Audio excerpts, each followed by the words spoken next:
First standard ಮಕ್ಕಳು AI ಮೂಲಕ ಹೆಂಗ್ ಬೀಗ ತೆಗಿಬೇಕು ಅಂತ ಕಲಿತಿದ್ದಾರೆ. ನಾವು ಇನ್ನೂ ಪುಸ್ತಕ ಹಿಡ್ಕೊಂಡು ಬಯಟ್ ಮಾಡ್ತಾ ಇದ್ದೀವಿ, ನೀಟ್ ಹೆಂಗ್ ಬರೀಬೇಕು, ಯಾವ ಕ್ವಶನಿಗೆ ಏನು ಆನ್ಸರ್ ಬರೀಬೇಕಂತ ಮಾಡ್ತಾ ಇದ್ದೀವಿ ಅಂತ.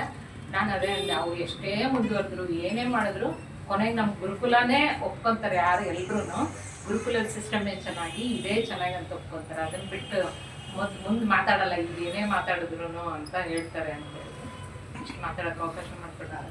ಲಕ್ಷ್ಮೀ ಪೂಜೆ ನಾವು ಫಸ್ಟು ಕಳಸಿಸ್ತಾ, ನಾವು ಮಂಗಳಗೌರಿ ಅಂತ ಬಂದರೆ ನಾವು ಬರೀ ಗೌರಮ್ಮನಿಟ್ಟು ಪೂಜೆ ಮಾಡಿದ್ರು ನಡೆಯುತ್ತೆ. ಬಟ್ ವರಮಹಾಲಕ್ಷ್ಮಿ ಅಂದಾಗ ಅದು ಕಳಸ ಇಟ್ಬಿಟ್ಟು ಅದಕ್ಕೆ ಸೀರೆ ಉಡಿಸಿ ಅದಕ್ಕೆ ಅಲಂಕಾರ ಮಾಡಿ ಆಮೇಲೆ ಅದಕ್ಕೆ ಒಡವೆಗಳನ್ನ ಹಾಕಿ ಜೊತೆಗೆ ದುಡ್ಡೆಲ್ಲ ಇಡ್ತಾರೆ.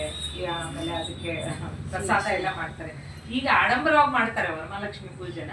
ಆಮೇಲೆ ಅದರಲ್ಲೂ ಕತೆ ಓದ್ಬಿಟ್ಟು ಕತೆನ ಅರ್ಥ ಮಾಡ್ಕೊಳ್ಳೋದು ಇದೆಯಲ್ಲ, ಅದು ಯಾತಕ್ಕೋಸ್ಕರ ಅಂತ ಅದು ತುಂಬ ಮುಖ್ಯ ಇದರಲ್ಲಿ. ಆ ಕತೆನ ಕೇವಲ ಓದ್ಬಿಟ್ಟು ಬಿಡೋದಲ್ಲ, ಅದನ್ನ ಅರ್ಥ ಮಾಡ್ಕೋಬೇಕಾಗ್ತದೆ. ಇರೋವಂಥ ಒಳ ಅರ್ಥಗಳನ್ನ ಅರ್ಥ ಮಾಡ್ಕೊಂಡಾಗ ನಮಗೆ ವರಮಹಾಲಕ್ಷ್ಮಿ ಪೂಜೆ ಮಾಡಿದ್ದಕ್ಕೂ ಕೂಡ ಸಾಕಾಗುತ್ತೆ. ಆಮೇಲೆ ಆ ದಿನ ಗೋವುಗಳಿಗೆ ಏನಾದರೂ ದಾನ ಮಾಡೋದು ಅಥವಾ ಅಕ್ಕಿ ಬೆಲ್ಲ ಇಡೋದು, ಈ ಥರ ನಾವು ಸ್ವೀಕಾರ ಮಾಡೋದು ಮುಂಚೆನೇ ಗೋವಿಗೆ ಇಡಬೇಕು ಈ ಥರ. ಆಮೇಲೆ ಬ್ರಾಹ್ಮಣರಿಗೆ ಅದೇ ಹೇಳಿದ್ನಲ್ಲ, ಯಾರು ಇಲ್ದಂಥವ್ರಿಗೆ, ಇದ್ದಂಥವ್ರಿಗಲ್ಲ ಇಲ್ದಂಥವ್ರಿಗೆ, ಅವ್ನು ಬ್ರಾಹ್ಮಣನೇ ಆಗಿರ್ಬೇಕಂತ ಏನಿಲ್ಲ, ಯಾರಾದರೂ ಇಲ್ದಂಥವ್ರಿಗೂ ಸಹಾಯ ಮಾಡಿದ್ರು ಕೂಡ ಅದು ಒಳ್ಳೇದಾಗುತ್ತೆ.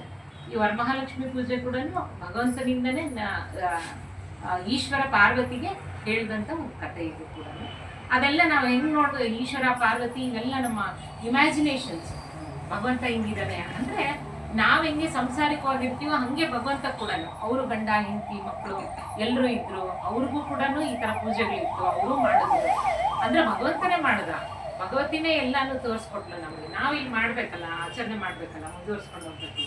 ಇದೆಲ್ಲ ಮಾಡೋದ್ರಿಂದ ಏನು ಅಂದರೆ ನಮ್ಮದು ಸಂಪ್ರದಾಯಗಳನ್ನ ಸಂಸ್ಕೃತಿನ ಉಳಿಸ್ಕೊಂಡಂಗಾಗುತ್ತೆ, ಪರಂಪರೆನ ಮುಂದುವರ್ಸ್ಕೊಂಡು ಹೋಗಂಗ